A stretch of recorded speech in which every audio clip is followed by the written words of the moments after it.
I never thought the man I married would become someone I couldn't recognize. When I met Nathan, he was a quiet, practical man, a high school math teacher with slightly crooked glasses and a preference for dry toast. I was working at the local library, still healing from the tail end of a family tragedy. We weren't glamorous, but we fit. For nearly 20 years, we shared a modest home in upstate New York. Our lives were quiet, predictable, safe.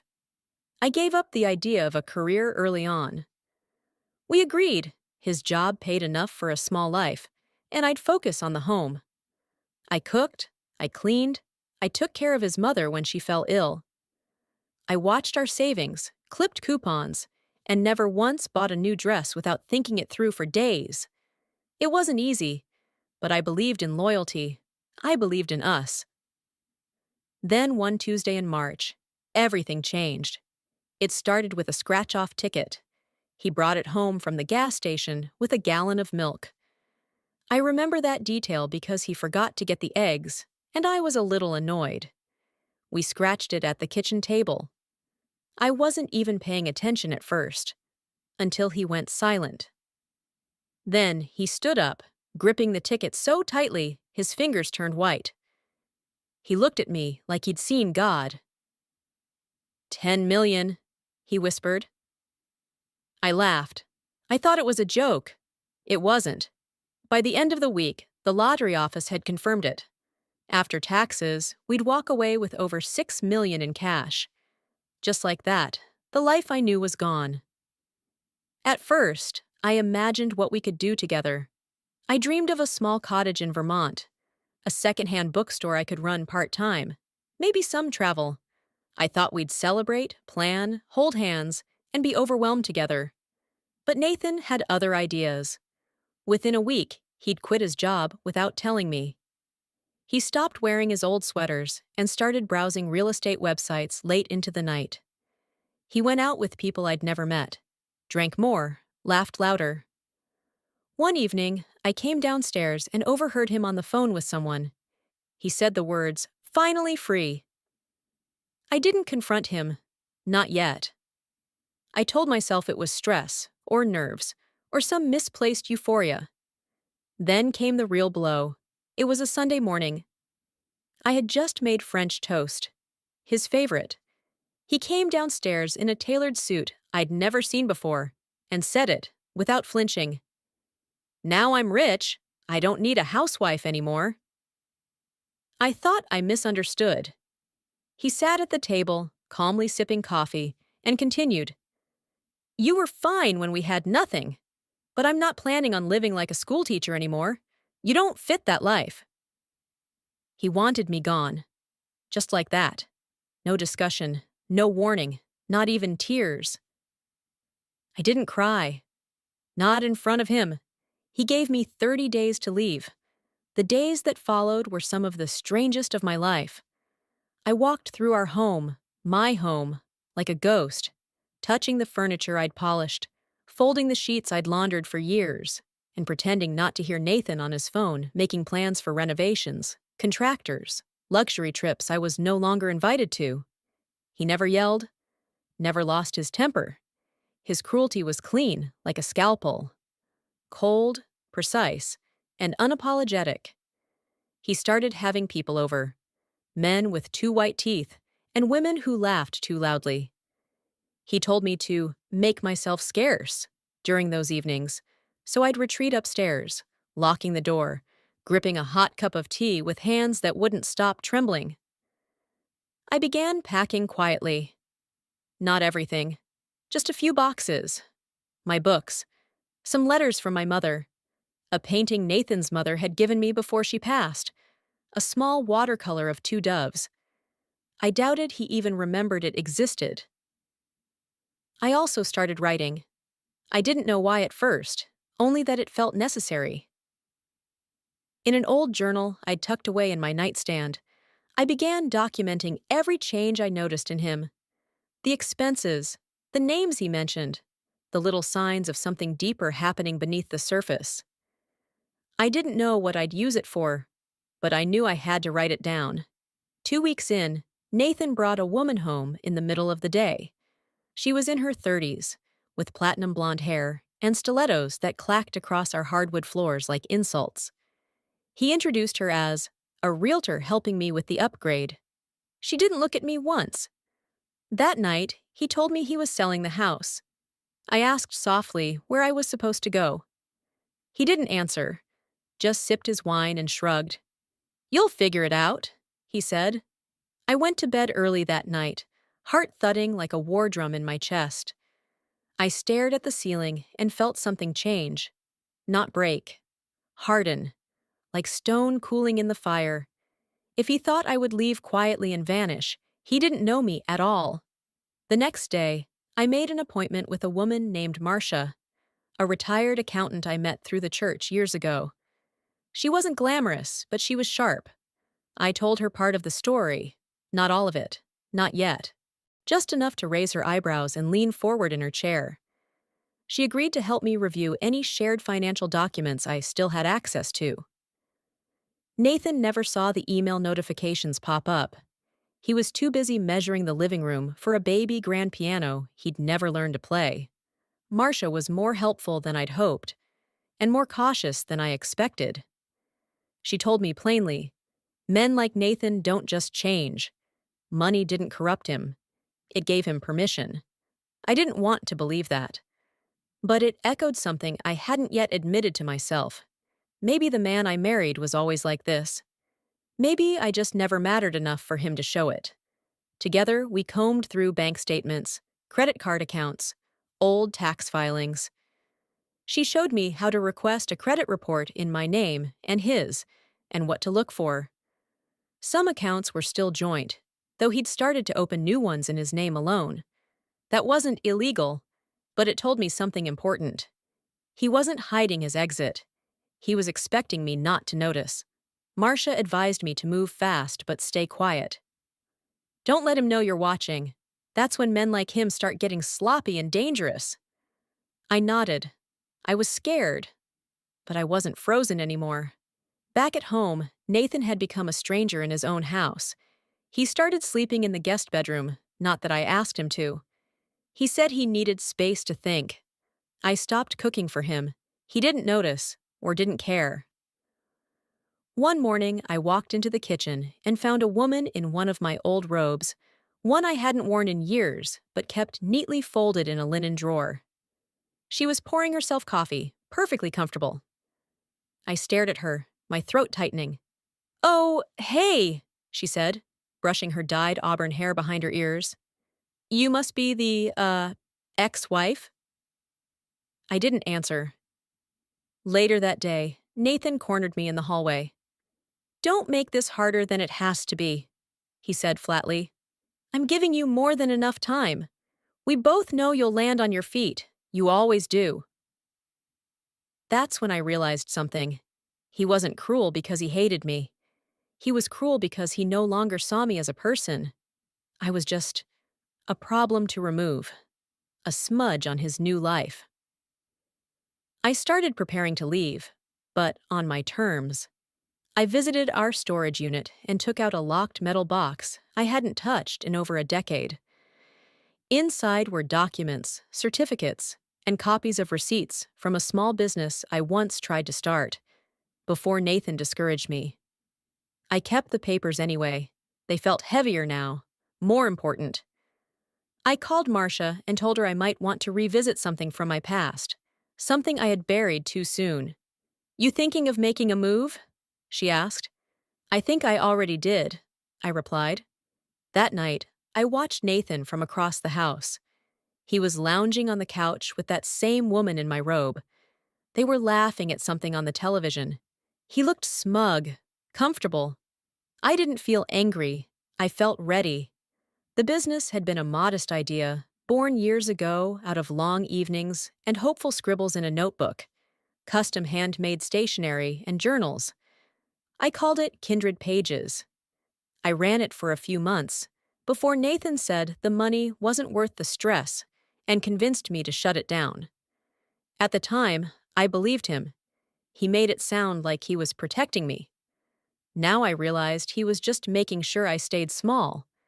But I had kept everything: vendor contacts, templates, a list of early customers, even a folder of design ideas I'd never had the confidence to share. Marcia and I started to rebuild it piece by piece. She introduced me to a friend of hers, Sonia, a former print shop manager who had recently started freelancing. Sonia offered to help me get new samples made. No one knew. Not Nathan. Not anyone from our old life. I worked quietly, methodically, at Marcia's kitchen table and in the basement of the local community center. Meanwhile, Nathan was spiraling upward, if that's even the right word for it. He bought a new car he didn't know how to drive properly, wrecked it, and laughed it off. He invested in something called crypto art because a man at a cigar bar told him it was the next big thing. I overheard him bragging to a neighbor about buying a waterfront property in Florida he'd never even seen in person. He made everything sound like a victory, but all I saw was desperation wearing a gold chain. Then the listing went up, our house. I saw the photos before he even mentioned it. He used a local agency, and they splashed images of every room online. I stared at the screen for a long time when I saw the bedroom, my old quilt still folded at the foot of the bed. He hadn't even taken it off before showing strangers. The day the realtor brought a couple through for a tour, I sat quietly on the porch swing with a book in my lap, pretending to read. The wife noticed me and offered a hesitant smile. "She's just the tenant," the agent whispered too loudly. "Moving out soon." It felt like being erased. That night, I went to Marcia's. She poured us both tea and slid a paper across the table. A single-page printout. "You said you had a name for the business already. I filed the paperwork. It's yours again." I stared at the document. Kindred Pages, LLC. My name on the bottom. For the first time in a long time, I cried. Not because I was hurt, because I remembered who I was before Nathan shrunk me. I moved out 2 days before the deadline Nathan gave me, not because he asked, but because I no longer needed to stay. The house was no longer a home, just a stage set for his new life, a showroom with polished floors and empty promises. He didn't help me carry a single box. He didn't even ask where I was going, just tossed his car keys into a crystal bowl by the door and muttered, "Take care." I stayed with Marcia for a few weeks. She offered me the guest room, and I took it, grateful but burning with quiet purpose. During the days, I worked on the business. At night, I wrote out goals. Not dreams, goals. One by one, I checked them off. The website for Kindred Pages went live on a Sunday evening. Simple, clean, with warm tones and gentle fonts. I posted sample photos of the handmade journals, cards, and memory boxes Sonia helped me produce. I didn't put my face on it, not yet. I didn't want recognition. I wanted results. And then something happened.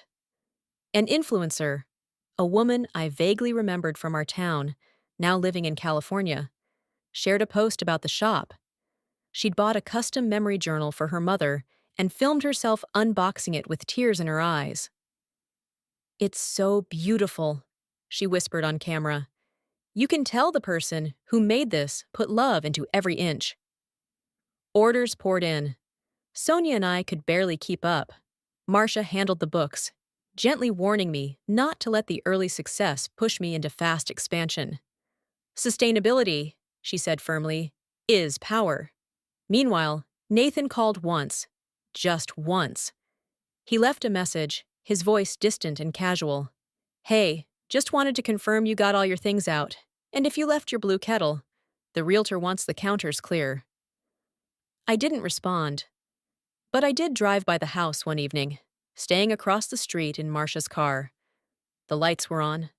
I saw silhouettes. Movement, laughter, a party maybe. Strangers in what used to be my home. And then the for sale sign vanished. The house was sold. I should have felt pain.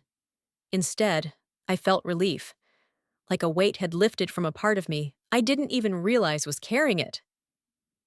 Later that week, Sonia called me in a panic. "Did you see the news?" she asked. "Nathan's crypto investment crashed. Something about fraud. He's suing some guy in Miami. It's all over local Twitter." I didn't rush to look. I didn't gloat.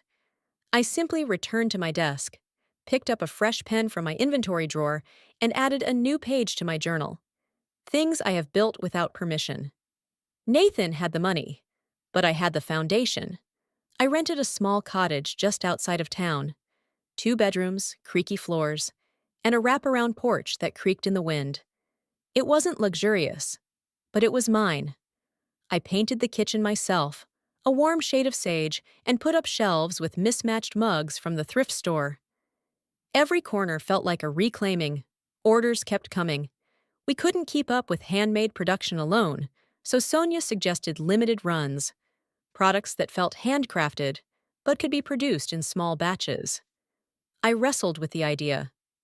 Was it selling out or scaling smartly? Marcia reminded me, survival first, then elegance. So I agreed. We brought in a small local workshop, owned by a quiet couple who'd nearly gone under during the pandemic. They cried when we signed the contract. I cried too, just not in front of them. Then, one morning, as I was taping up a shipment, I got a message on the shop's Instagram account. "Is this the same Kate who used to live with Nathan Keller? If it is, I just want to say, I think what you're doing is incredible. I saw him on the news last night, and trust me, you're the one who won." I stared at the screen. He was on the news? I muted the notifications and opened my laptop. There he was, standing stiffly in front of a reporter outside a county courthouse. Gone was the tailored suit. He looked bloated, sweat beading on his temple. The headline read, "Local lotto winner claims he was defrauded by financial guru. Files lawsuit after losing millions." The video played. Nathan, looking irritated, explained how he was misled by someone he met through high-level investment circles and had temporarily liquidated assets to fund innovative ventures. His language was vague, full of bluster and blame. The comments below were brutal. "If you're dumb enough to give a stranger $4 million, you're not a victim." He really thought the money would make him smart. Imagine losing the jackpot and your wife. Brutal. I closed the laptop. My hands were trembling, but not from fear. From clarity. Nathan had no idea that while he was busy liquidating assets, I was stabilizing mine. I hadn't touched our joint account since I moved out, except once, quietly, to pay off the remainder of my student loan. It was still legally accessible to me at the time. After all, he never removed me from it. He was too arrogant, too distracted. I left the rest untouched. Marcia had helped me set up everything under a trust. Quiet, legal, invisible. Later that evening, I got a call from a realtor I hadn't spoken to in years. Nancy Price. She was polite, professional, but her voice held something else. Curiosity. "Hi, Kate. I hope you're well. I heard a rumor you might be looking to invest in real estate soon." I paused, then smiled. "Yes, Nancy, I just might." Nancy and I met at a quiet cafe the following Thursday. She arrived in a beige trench coat, her tablet already open, a stack of printed listings tucked under her arm. "You're not just window shopping, are you?" she asked, eyes sharp, but not unkind. "No," I said, stirring my tea. "I'm ready, and I want something with history." She smiled, clearly intrigued. "Most people ask for modern or low maintenance, but I like that. History has character." She spread the listings across the table. Small townhomes, lakefront cabins, even a converted barn. I nodded politely, but none of them were what I was waiting for. I leaned in. "Actually, there's a specific property I had in mind. It went on the market a few months ago. I believe it's already under contract, but I heard rumors the buyer's financing fell through." Nancy raised an eyebrow. "Which one?" "47 South Wilton Avenue." She blinked. Nathan's place? I didn't flinch. I lived there for 20 years. A long silence settled over the table. She closed her tablet slowly. Kate, I don't mean to overstep, but why would you want that place, after everything? I took a sip of my tea. Because that house was never the problem. He was. She didn't argue. She simply nodded, opened her email, and started typing. 2 days later, she called. You were right. The buyer pulled out. The house is back on the market. Quietly. Nathan's trying to avoid headlines. He slashed the price. How badly? He's desperate, Kate. He can't cover the property taxes. Between the Florida mess, the lawsuits, and whatever he owes the IRS, he's on the edge. You could probably name your number. I drove out there on Sunday afternoon, parking 2 houses down. The lawn was overgrown. The shutters were chipping. A broken garden light dangled from its post like a loose tooth. Nathan had tried to fill the house with noise, money, parties, but without care, even mansions rot. I stepped inside with Nancy behind me. It smelled like old cologne and disuse. The furniture was gone. What was left was echo and dust. But I didn't see loss. I saw opportunity. I want it, I said. Nancy's eyes widened. You're sure? I'm not buying a memory. I'm buying a stage. And I know exactly what to do with it. By Tuesday, my offer was in. By Friday, it was accepted. Nancy called me, her voice filled with something between shock and admiration. He didn't even counter. He just wanted out. I didn't smile. Not yet. That came later, when I stood in the center of the foyer, keys in hand, and remembered all the ways he had dismissed me. I whispered to the empty house. This time, it belongs to someone who won't throw it away. The day I moved back into the house, I wore gloves. Not for warmth, but for grip. Dust clung to every surface, and spider webs clung to corners like bitter memories. But I wasn't intimidated. I'd scrubbed worse. Sonia and I walked the halls together. She paused at the fireplace Nathan once tried to install a mirrored sculpture above. This place has bones, she said, eyes scanning the crown molding. She just needs someone who won't smother her. I know what she needs, I said.